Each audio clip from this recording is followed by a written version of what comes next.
Good afternoon, good afternoon, good afternoon again, folks. Excuse the adjusting. Welcome to another episode of Spilling Tea. I'm your host, Tiffany Daniels. We are going back to that horrible world known as the JRC, but before we do the usual disclaimers, if you are unfamiliar with the Stop the Shocks campaign or the campaign against the troubled teen industry, you're going to find all the pertinent links right there in the description box.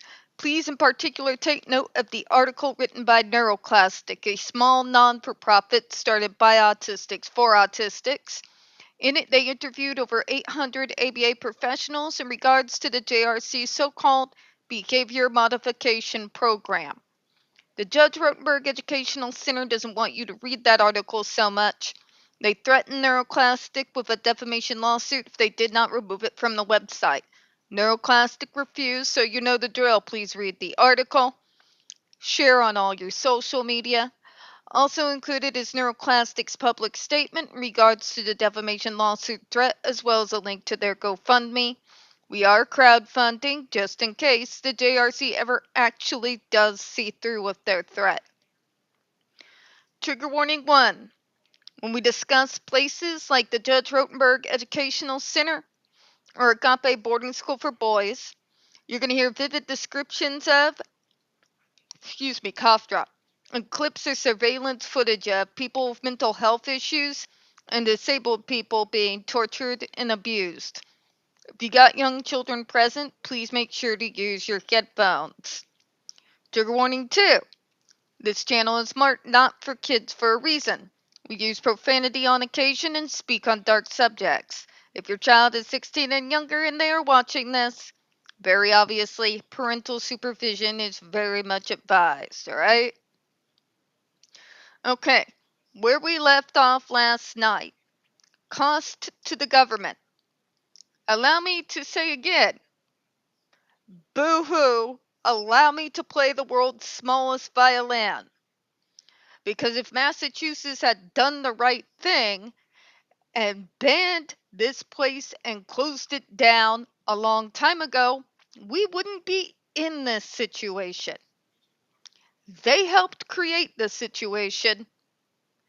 They get the shield out to cover it for better treatment. Okay? It should not be coming out of the consumer's pockets. The districts should pay as those who are primarily contributing to this insanity. The state, with their judges that court mandate this shit, should be liable for any change in treatment programs or going to another facility. These are the individuals, the responsible individuals who've been allowing these kids to be tortured for years, that should have to cover any costs there might be in regards to a transfer to a sane residential or community-based program. Sorry, not sorry. They created the situation.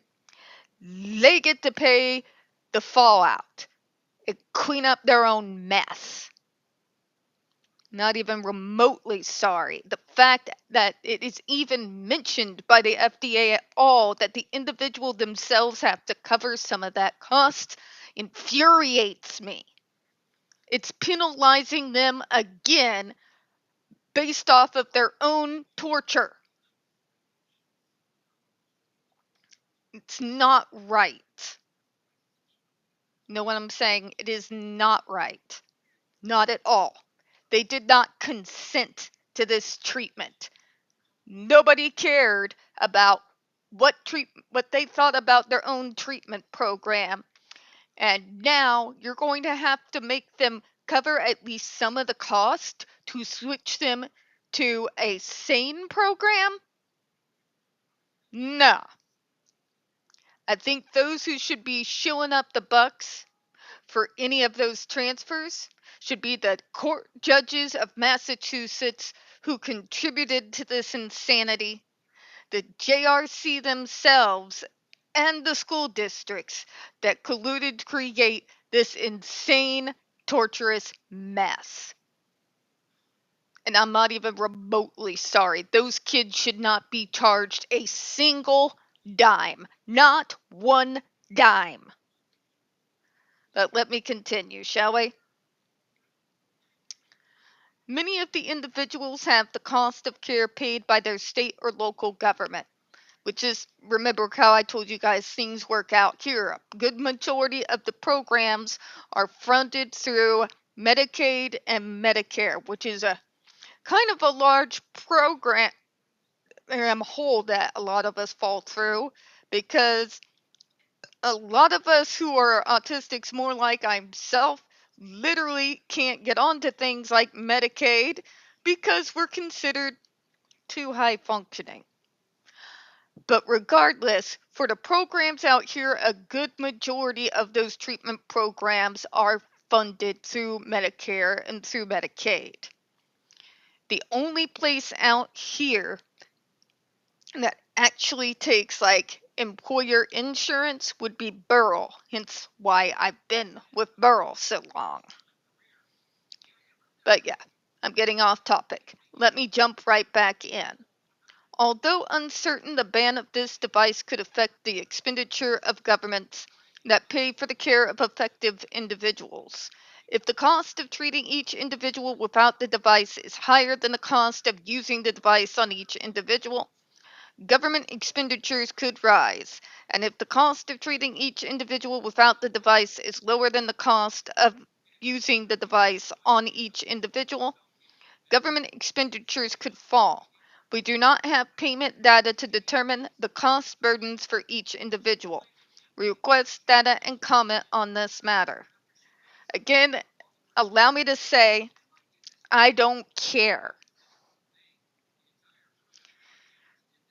Again, you have a bunch of individuals who colluded into creating this mess, putting generation after generation of neurodivergent, disabled, and those with mental health issues through horrific violence.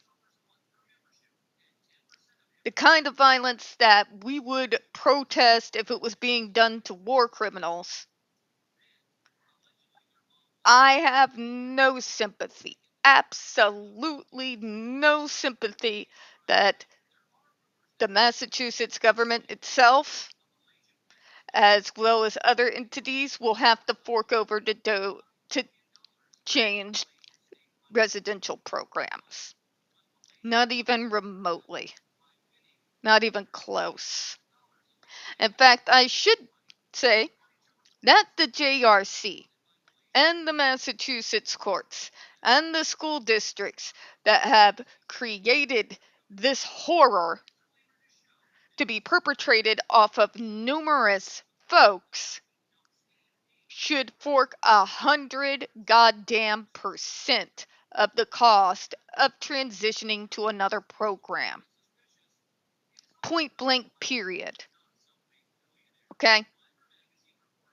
But we don't know what the burden's going to be on them. Well, had they done their jobs right the first time, we wouldn't have to be worrying about this now, would we? But they created their own mess. They get to steal the money to clean it up. All right? I don't have any sympathy for these people. They knew what was going on at the JRC. They received documents from them all the time. They did nothing.